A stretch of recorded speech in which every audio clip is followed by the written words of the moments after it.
เกมยกที่หนึ่งครับ5 ยกถูกคู่ครับคู่นี้น้องเอกกระเด็นได้กระเด็นอยู่ได้ไหมเอกอยู่ได้ไหมอยู่ได้น้องเลยยายน้อง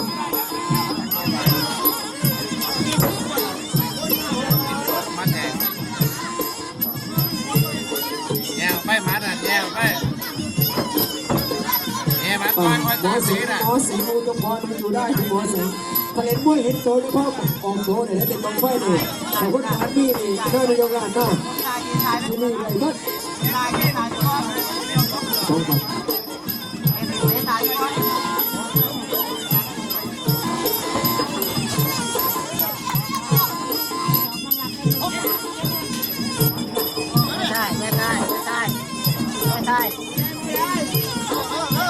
เย็บได้ไว้เย็บไว้ทีมงานก็เกี่ยวเล็กกว่าเกือบเกิน1,000อยู่ใกล้เย็บก่อนถ้ายอมตีสวนได้อย่างน้ำก็ต้นตีสวนเป็นนะเอาไว้ปีหน้าเนาะเยอะๆเนาะปีหน้าไปละครับเลขานายวินอยู่ไหนบอลเลขานายวิน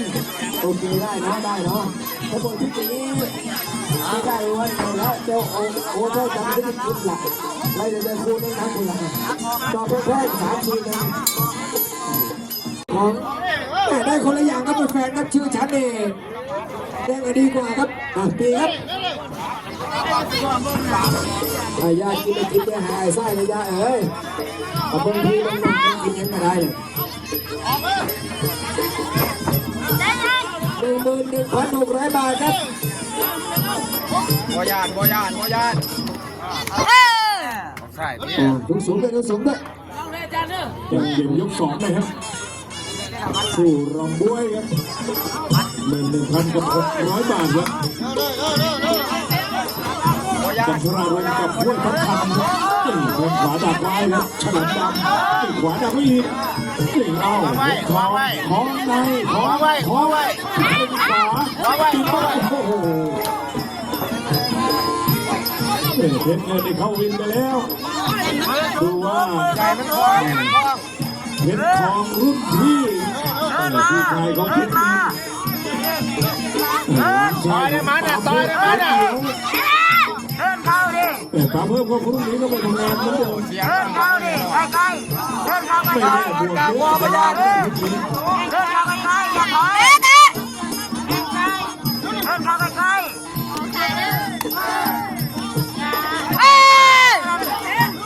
ใส่น้ำ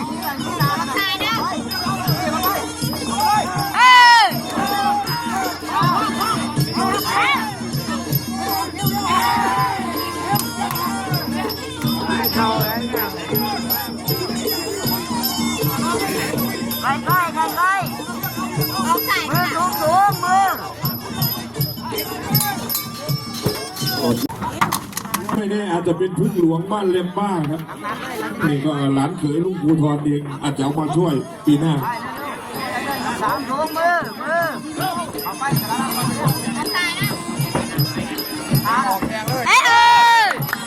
เดี๋ยวช่วงเขายกให้นายกคุณดีได้กล่าวขอบคุณพี่น้องชาวมวยครับเกมยก3ครึ่งทาง11,600ครับเพชรทองนี่ดับเบิลไทย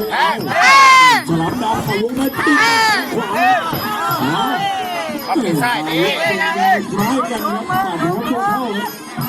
ใส่วีรัตฟารินทัศน์ครับนี่ว่าที่พอเล่นขวาไปฉลามดำตีพลังมาตีจะออกไม่ออกครับแข้งซ้ายดักไว้ครับเข้ายังไงยืนแรงเลยทำไมเขาเอาขวาทองเอาลุกตามไปขวาคืนโอ้ยลุกซ้ายตีหัวคืนซ้าย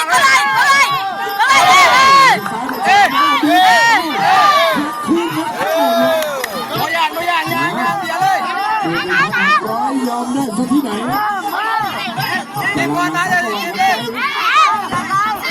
คนเสียตังค์นี่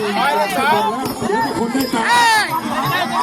เดี๋ยวเลยครับนี่ครับเสีย3แล้วต้องเปิดนะติดคุ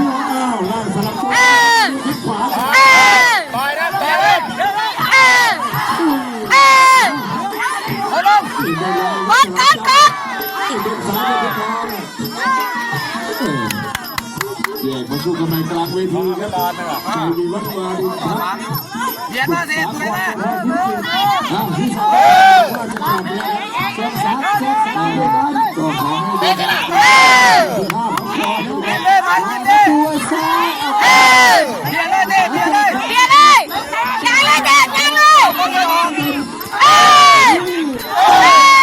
ยกสกันพระอารมณ์ดำเนินครับเดินแต่ยากไม้มาดันโอ้เดินทาง600 บาท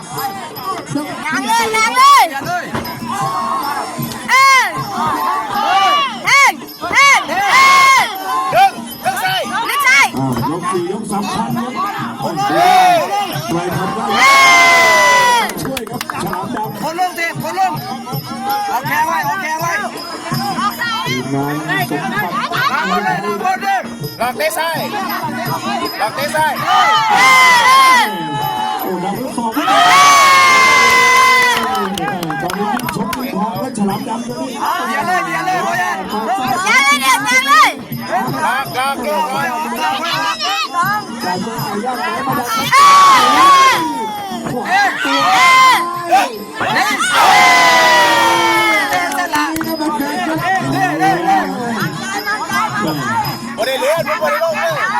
ไม่เข้ายังไงเพชรทองครับตอนนี้ฉลามดำ เฮ้ย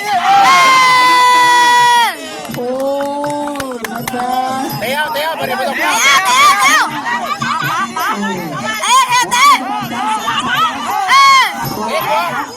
จะวืดจะวืด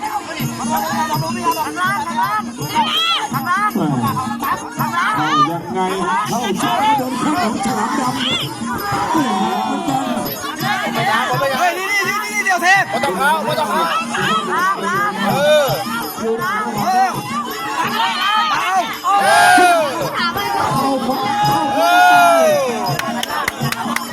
ยืนหน้าเรา ต่อเนื่องครับมวยไทยครับอาวุธมวยไทยต้องต่อเนื่อง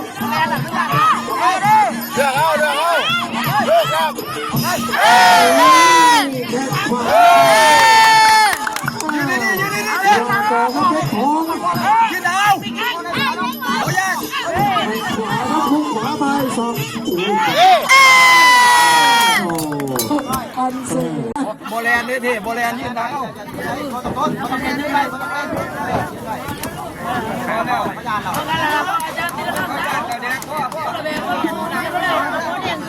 พอที่พวกเขาที่เทป